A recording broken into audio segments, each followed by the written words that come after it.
a fun one. I'm hoping to start a series, but I don't know what to call it. So here's the concept. One thing turned into 3 other things. You know what I mean? I need a name for this series. I plan on doing more episodes of this very thing. Comment down below and let me know what I should name this series. I'm literally gonna take these 3 pieces of wood, these wood circles, and turn them into something else. 3 totally different, easy home decor projects.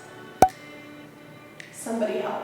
Anyway, if you like this video while you're watching, give it a thumbs up, and if you haven't subscribed yet, hit that subscribe button. I would love to see you back here next Sunday. And let me show you how I take these 3 pieces of wood and turn them into totally different objects or house.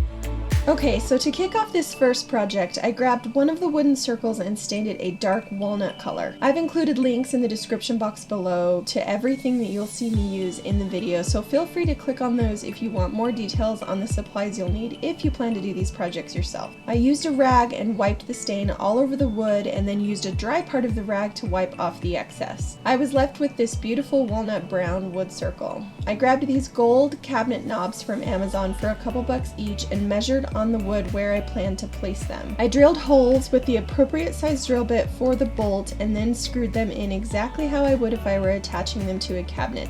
And voila! Project done! I styled it as a little cheese tray, but you could use this with candles or jewelry or whatever.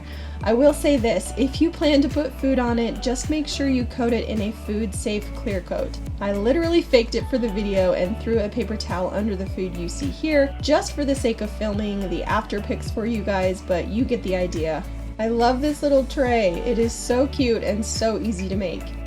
Okay, project number 2. This is going to be a hanging plant stand, and all you'll need are some wooden beads and some twine or macrame cord like I used here. I measured 1 inch from the edge for 3 evenly spaced holes, and then I drilled them out using a drill bit big enough to allow my cord to pass through. In order to get my cord to go through the holes easily, I used some tape on the end and shaped it into a point, sort of forming a needle. And then I grabbed a bunch of the leftover beads that I had laying around from my beaded chandelier project, which I will link in the eye and down below. I didn't really know exactly what pattern I was going for when I initially started stringing these beads, and really there is no true rhyme or reason for how I did mine. If you do this yourself, you can totally choose whatever pattern you like, of course. I just did 4 graduating sizes of beads on the bottom, tied a knot, and then added 4 smaller beads on top of that, knotted the cord again, and then repeated the first pattern in reverse to finish it off. I repeated the whole process to the other 2 cords, and then gathered all 3 evenly at the top and tied them all together in a double knot. I used a C-shaped hook in the ceiling and then hung it up with a cute little pot and dangling plant.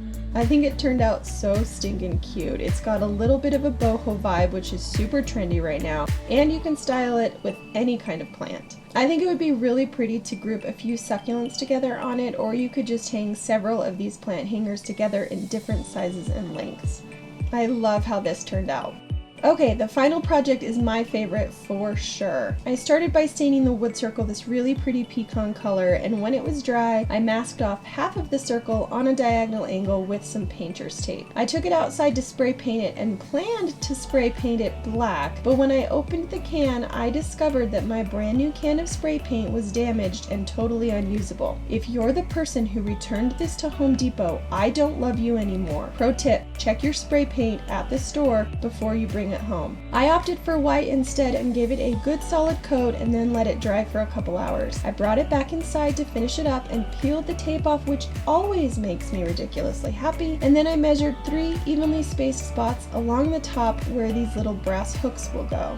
I used a tiny little drill bit and pre-drilled only about 1/8 inch into the wood just to make screwing the hooks a little bit easier. I screwed each hook in and then hung it up using some command strips. Isn't it so pretty? I hung my keys on it and was totally in love. Shameless plug, these feather keychains are available in my shop linked below, but I also styled it with a few necklaces as well. I love it so much and pretty much want to marry it. Also, I plan to include this in a giveaway I have coming up on Instagram, so if you're not following me there. Go check that out and see what giveaways I have going right now. That's it for this video, everyone. I hope you liked it. Don't forget to comment and tell me what I should name this series. I'm really totally stumped here. Definitely consider subscribing if you haven't already, and thanks again for watching, everyone. I will see you next week.